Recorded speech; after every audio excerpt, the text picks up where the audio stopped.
Was 2016 also down? Oh yeah, down. No, I'll do you one better. What? Panda.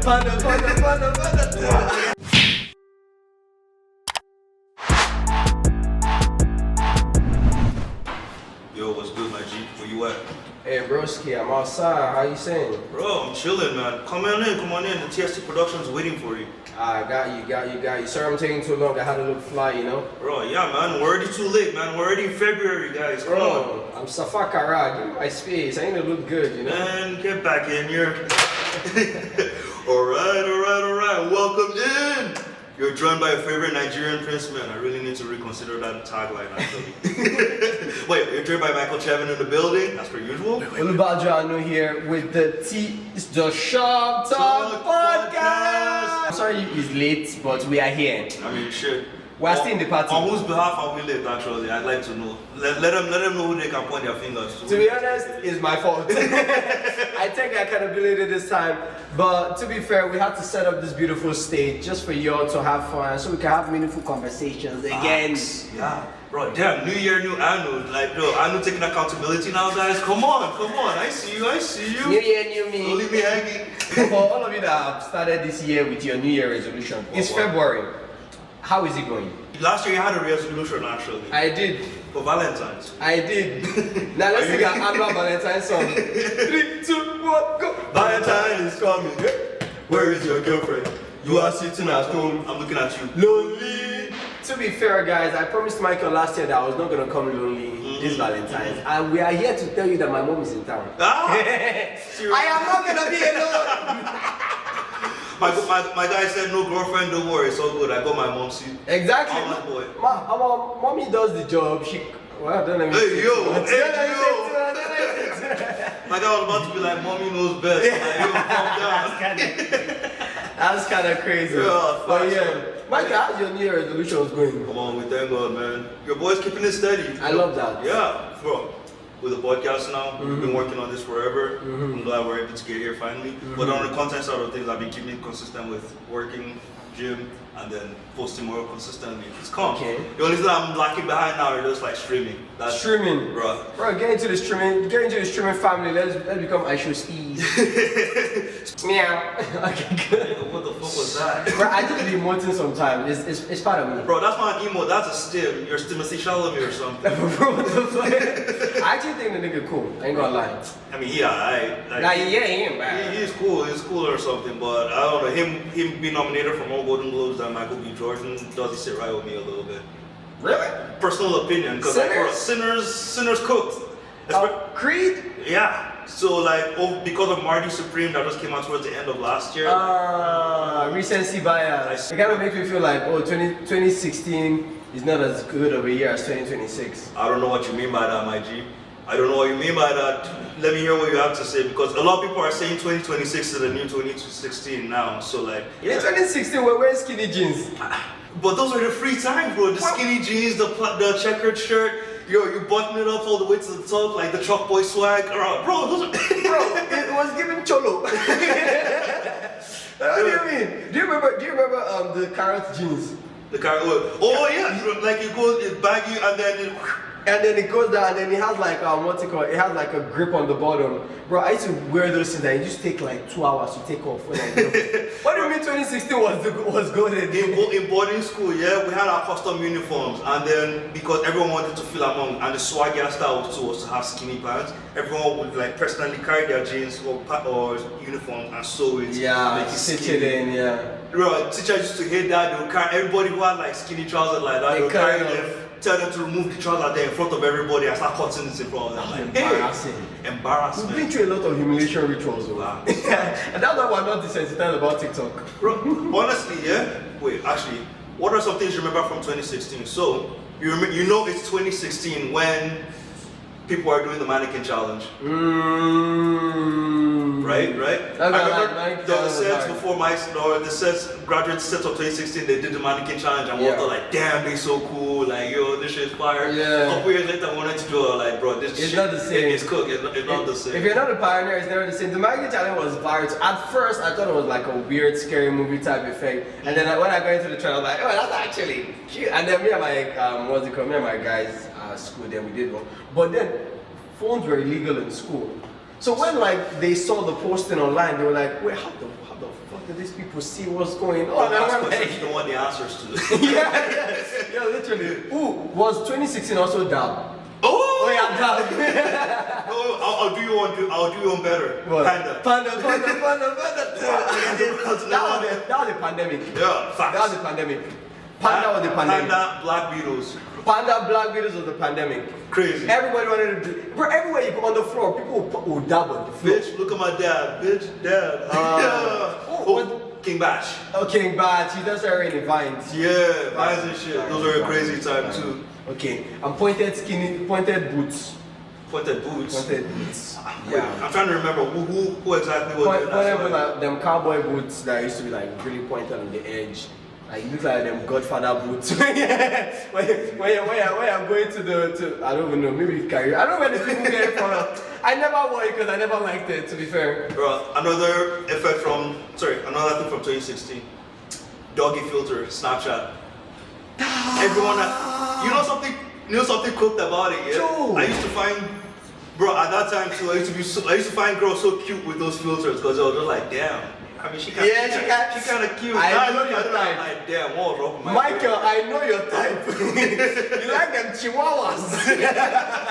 To be fair, there was when the filter came out, we had a seminar at school, and then there was a preacher, and they were like, "Oh, it's very demonic. They're trying to, ruin the image of God, make you feel distorted." And I'm not gonna lie, as a kid, then I ate that shit up, and I wasn't really using like the Snapchat filters and stuff. But now that I think about it, I'm like, wow.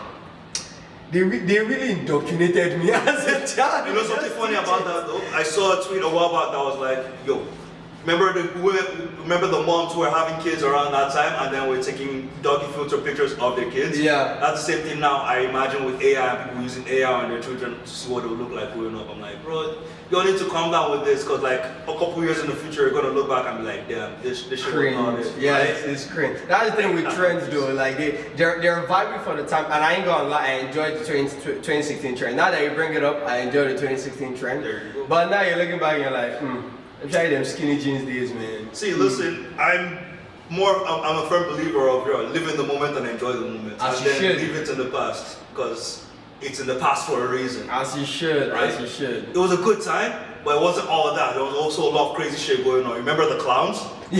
Around that time, there were so many clowns popping up here and there. I was seeing scary videos. Videos, bro! A guy is in an elevator and he's a clown and he's just walking out and you're like, what the fuck? And then he holds a machete and starts chasing you. Like, bro. That was scary. Yeah. That was scary. It wasn't all that. This is Tim's, eh? I'm telling you, nostalgia is such a funny thing. Facts. Because when you're thinking back, you'll be like, wow, that was so great. And then remember you get depressed in 2016. I think as a psychological practice, like the brain wants to make sure that we're always okay. Yeah. And so we kind of forget all the traumatic things that happen over a time. Only to then remember all the good things and glamorize those good things because we're like, oh, you know what? Maybe it wasn't so bad. I think that's part of why so many people stay in abusive relationships. And that's also why the year feels short. Facts. Because you're like, wow, you think back and you're trying to remember only all the good things that happened. I remember that half the year you were reading Intro to Taxation 2. And it was beating you up. I can see someone speaking from personal experience. Personal experience, guys. Yeah. I'm traumatized. But yes, I have successfully crossed that line. So yeah, I can do your taxes next year. Woo! I've always a full-on accountant now, guys. Almost there. Oh. But yeah, I love how we started the episode. But as we say, the TST Shop Talk, we're evolving and we're growing. I want to have real life conversations that actually impact you and impact us. So on today's episode of The Serious Conversation, I know I don't look very serious, but today's episode, like I said, on today's episode, like one of those ego, like on today's episode. Okay. Come on. On today's episode, no, you're going to be a newscaster, right? All right. On today's episode of The Shop Talk Serious Conversation, we're going to be talking about how social. Oh wow! I literally lost the plot. Like you sound like that fish from SpongeBob. You know the newscaster fish. Like on today's episode. But yeah, today's conversation is going to be centered around protesting about social events, especially the guilt you feel when one, you're not participating in those events because one, you probably don't know enough, 2, you probably just don't care enough, or 3, you just don't feel like you're going to make such a strong impact by protesting in a faraway country, right? And I think it's something so prevalent in today's culture and the state of the world with a lot of things going on that we need to talk about the people who feel guilty about it, and if we should even feel guilty about it. Fair enough. Just this year already, it feels like every week so far this year there's something new going on. Like, bro, chill. Chill. First week of the year, someone got shot in the face. Second week of the year, I think just a couple weeks back. Just a couple weeks back, our freaking registered nurse got shot in the back by ICE. The ICE deportations going on an all-time high. On top of the U.S. wanting to take over Greenland. Yeah, I'm like, bro, relax. And then on top of that, we also have Iran going through their own shit right now, right? Like with all the protests are going on, their internet got cut out. It's overstimulating to say the least. Like, I can personally feel, how should I say, I feel the guilt too in a way, because like, bro, this year I want to also take my content creation more seriously. But at the same time, I deal with this fear that like, oh, why don't I post more about these situations or these current injustices? Like, I want to, and I want to be there for these people as well. But this is where I want to, or this is where I'd like to hear your opinion too. Like, how do you feel about, having the social injustices of the world, or everything going on in the outside affecting your own personal life? I think that's a very good question that we need to pose to the TST family first, and then we'll discuss about it because it's a great conversation. Right. So like Michael said, the question for the day is, how do you feel about either participating or not participating in the protest and speaking up for the social injustice that is going on in our society? Well, personally, I grew up in Nigeria, and I start with that because Nigerians, or at least the country Nigeria, has made me feel that your protest doesn't matter. I'll give you an example. NSARS. NSARS was crazy. Even 2014, 2015, for subsidy protest.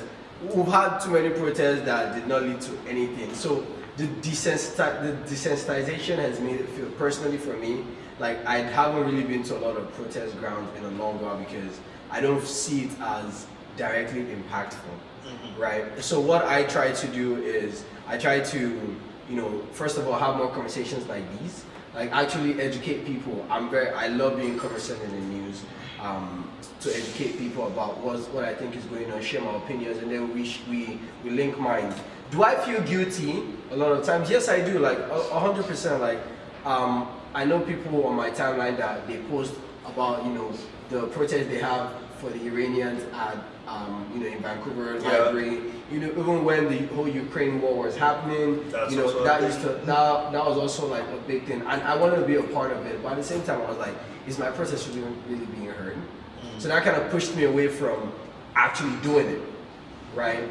And I think we're gonna get to the point in the conversation whereby we talk about other people's reaction to people who don't come out to protest and stuff like that. But yeah, that's just my own little take on it right now as to why I don't usually protest. Bro, that NSARS was crazy. How would they tell us? Our ex-governor and minister came out to tell us that they used rubber bullets, and later they said they didn't use any bullets. And later they said the people that died because of other reasons that were not, informed by the government. So that just kind of desensitized me. Nigeria as a whole is just a freaking comedy show when it comes to things like this, man. It's sorry to see, but at the same time, when you mentioned, how it desensitized you, I knew exactly what you meant. I would describe it as numbness at this point. Yeah. Because it feels like, there's so much going on. You have if we bring it down to your level now, you have bills to worry about in Vancouver. You have work. You have, just trying to live your own life and deal with cost of living, deal with your own challenges. Yeah. On top of that, you now want to carry other people's problems on top of your own head. In Nigeria, we have the same where it's like, if you carry person matter on top of your own head. Yeah, do you first. And for mental health, it's best, to want to take care of yourself first, because you can't help anybody if you're not doing well yourself, right? But I think there's also a level of empathy where you're like, you really want to do more and you wish you could. So I think people shouldn't feel guilty. It's more so the silence or just not interacting with it at all that kind of then that's more and more of an issue lies, right? I've seen someone who also said that, oh, why are they protesting in Vancouver? Like, it has nothing to do with people in Vancouver, especially when it came to the people or the protests happening about Iran or Ukraine. I can understand your point of view and I can see, but then it also gets to a level of empathy where if it's someone that you really care about that was going through a similar situation, you'd want to speak up for that person. Exactly. Even if it doesn't affect you, you can't be hating that other people are doing that for people that they care about. Yeah. So then again, there's a huge spectrum of conversation to be had here because yes, it does disrupt some of your peace, but we have the luxury of having the peace to an extent. To an extent, to even think of protesting in the first place, right? Which is really valid because when you think of, you know, the social things that happen, all the like wars and rumors of wars and other things that are happening. If we keep quiet, a lot of people wouldn't even hear because the media doesn't report it that much. Exactly. So going back to my point, I am not against protesting. I love that people protest because it's a way to announce what's going on and to show solidarity, right? Especially when we had Bring Back Our Girls in Nigeria. And you guys might be wondering why is Nigeria a lot? I'm Nigerian. Leave me alone. I remember when that happened, bro. That was scary. Yeah, that was a scary time. But like seeing people in other countries show solidarity was kind of nice. It gave a feeling of safety, right? Which personally I enjoy feeling, and I think other people should also get the luxury to feel that, especially in times of war and, you know, difficult seasons. I think it just helps that, you know, you feel like you're seen and that your programs are not just being swept under the ground. Yeah. Yes. So 100% I agree to protesting. Like I said, I just don't do it because I'm desensitized to an extent. But I'll do you one real quick though. Then there's on the other side of the spectrum now, we have the woke mentality of, oh, if you're not posting about it or if you're not talking about it every single day, that you're part of the problem. Which I really dislike a lot too, because that's just like saying that, oh, because the problem or because you do not interact with this kind of content or you're not engaging with it, you're saying that you're part of the people perpetrating it. Like there's so much, like we mentioned earlier, there's life, your own personal life you have to deal with as well. If you have the capacity to, you help as much as you can. But if you can't, bro, it's not that deep, unfortunately. It is deep for the people who are going through it, but for the people who are just trying to, like, you know, get through today, like, come on. Me personally, I'm 50-50 on that opinion, only because I feel like we as a human race, one of the things we lack most is unity, right? And I've seen how much unifying for a single cause can cause a global and rapid change as opposed to, you know, everyone just doing their own thing. I understand feeling overwhelmed at those times and, you know, just wanting to take a little break and focus on yourself because you need to, it's just like water. If you as a bowl, you're not clean enough, you can't. And that's what you feel about. Yeah, you're a bowl of water. If you're not clean enough, you can't pour clean water into someone else, right? So I understand taking time for yourself, but at the same time, if for 365 days all you're posting is whiskey and shaking yash, you're also part of the problem. Actually, yeah. In my opinion, like because then it gives self-centered. True. It's giving us a sense of, you know, you just don't care, and also you should expect that when your own turn comes and you're suffering, people should not care. Oh, you're speaking facts right now, man. That's why I'm 50-50 on it. I understand feeling overwhelmed, and in as much as you're feeling overwhelmed, your personal life doesn't end. So it's a weird balance, and that's why I don't want people to just criticize the other person and you feel totally like guilty about something you're not doing entirely, right? We need to understand that some people have a high threshold for trauma and some people don't. Me, I know I can go through a lot and still be okay. And those ones that will just, you know, probably they stubbed your toe and they're sad for 3 weeks. Voila, but yeah, again, that's realistically how people are too. Exactly. Yeah. So that's why I feel like we need to give grace. And honestly, protesting is not the only way to go about it. People give to charities. People donate. People do a lot of things. There's so much more. That's why I said from the beginning that I'm not the biggest charity fan because I feel like there are other ways I can be directly impactful. For example, my church is doing this program where they're actually they're accumulating funds and buying actual instruments that can be sent to some people in these countries to actually help them directly. That one, I can see where my money is going. Yeah. I can see where my energy is going, so I'm more okay doing that as opposed to protesting. But people who protest, please go ahead. But now, don't come and tell me why I know why you're not protesting. Who have issues? Like, you know? It's just being judgmental about the whole situation. But wait, real quick, I'll just circle back. Come on, your church gathers funds. Are you sure they're not using it like mega church stuff? No. You're referring to Drewski, aren't you? No, that's crazy. Bro, come back here, your pastor driving a Rolls Royce. He's driving, now that I say it, his car is actually nice. So. They actually drive a nice car. Talking about I don't wear red bottoms because they're Christian Dior. I wear red bottoms because I'm walking in the blood. Can I get an amen? Yeah, but to be fair, now that you say that, yes, there are so many other places that you can, connect with these people and help them out, right? So please don't be judgmental about it, and it's something we want to start doing as a TST family, to have this kind of real conversation. Not every time you laugh. Yeah. Life is not always funny. For me, I'm more advocating for the mental health side of things. Like, take care of yourself too. Like, especially if you have people who are directly affected by these situations, be there for your friends if you can, when you can, because. Don't. It's not good to feel alone in this kind of times, and we want to make sure that they feel like they're supported. Exactly. All right. So the game is gonna be very easy. We're gonna be shown a couple pictures of animals, and the fastest person to name the animal wins. The loser has to do 10 squats. That is a duck. It's not a duck. That's not a duck. I was giving duck. I still have no idea what this animal is. That It's like a rat and a bunny at the same time. Rhino? Antelope? Is that a tusk? A goat. A ram? Next. I can't see that properly. Snake? No. That's a fangs? No, that is a beak. Yeah. A bird? A seagull? No. This really big one. A duck? It's not a duck because it's too sharp. A flamingo. A vulture? Shoebill. Shoebill. Okay. I'm not called anything a shoebill. Turtle. A turtle. A sea turtle. Yeah!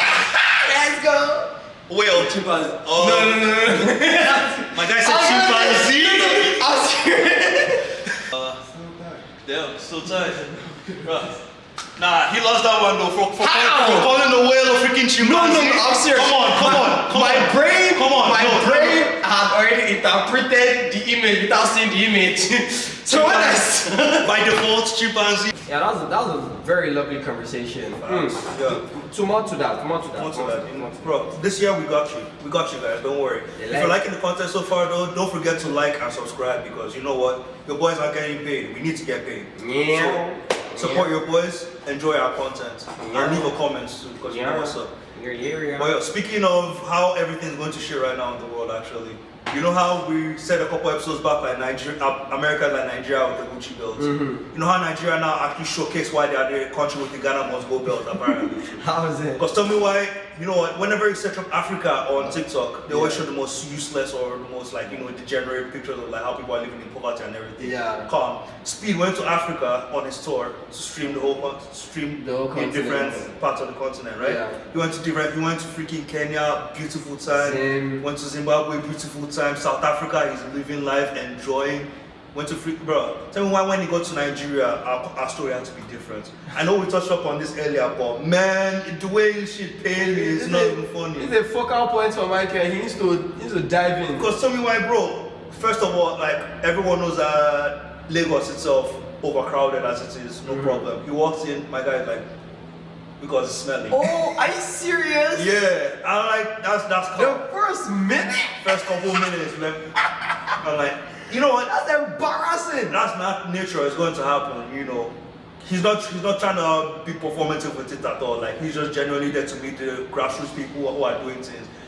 Now, apparently, he'd gone there and he didn't want to collab with any like big streamers or anything really, because you're just like going for a chill time and to showcase his culture. So show what freaking documentaries. That's all it's about, right? Like that's what the whole tour is about. Just to actually give you a real sense of what the African continent is, with the various cultures and the nice buildings that we are enjoying that other people don't seem to know is there. I'm like, guys, 2026. Bro, the only thing I apparently enjoyed is that, bro, Nigeria jollof is on top. So. Yeah.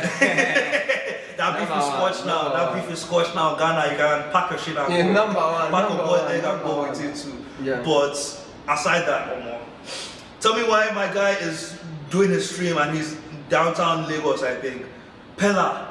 I didn't know who Pella was until I saw this video. My guy came in on the horse talking about some riding for King's Landing type shit. My guy, speed. Let's do something. I'm big. I'm so fast. Speed literally was like covering his eyes like this. Oh shit! The second hand embarrassing watching through the screen. And I thought, bro, the way he put up on the horse was actually freaking cool. Yeah, that was actually cool. But his way he's embarrassing himself, my God. You know what they say, any content is content though. Still though, like Nigeria PR have been dragged to the mud recently. You know how we lost in the AFCON qualifier? No, first of all, we didn't qualify for World Cup. Yeah, got lost in the semi-final. Danish deception chick. Yeah. Do you know that story about I heard that. Yeah, Danish deception chick. On top of that, the scam artist scene is still going on top of it. Yeah. And then of course AFCON we now lost to Morocco. Then again, that one though, that was pop PR from Morocco. They have their own issues. But man, being Nigerian right now, man, what do we have to be called the giants of Africa for real? No, honestly, I think it's crazy because, wow, I haven't seen a lot about it, but I know that his time in other countries were nice, and I was expecting his time in Nigeria to be better because DDG came to Nigeria in December. He had a great time with Kataife. What's his name? Kaisinet, when he came the other year, he had a great time. Kaisinet had a good time. Yeah, what's it called? I forgot another thing that also ruined the PR a little bit too, which was Anthony Joshua as well. Now, that's tragic. That was tragic. That's tragic. But still, like, bro, again, you can come to Nigeria and have an amazing time. But I think that also showcased one big problem that Nigeria has, which is beggy. Too opportunistic. Beggy, because an opportunity. Everything you are going to do, someone in the office who's getting paid for the job, by the way, it's like, okay, toss me a little extra something. Yeah, and I'll get this shit. Everything's an opportunity. Everything's an opportunity. The entire country is an opportunity at this point. Which is funny. Honestly, I want to see streaming in Nigeria go bigger than it is. Kataife, you are doing a great job. What's it called?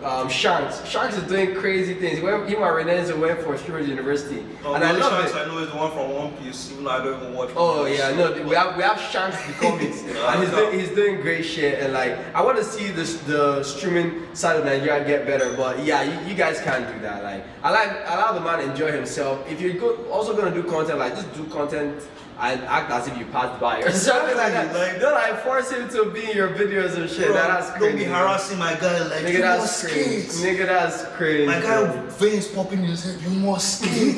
Do it for Ronaldo, bro. Anyways, that's crazy. Do it for the short talk and like and subscribe, guys. You've been joined by Michael Trevin. Olubajo under the house, and my boy here is not really happy about it. But we're gonna end on a great note, and we've missed y'all. But if you love our space and you love what we're doing, hit us up because we're about to take off. Exactly, guys. See you next time. Here's an amazing year with more amazing things to come.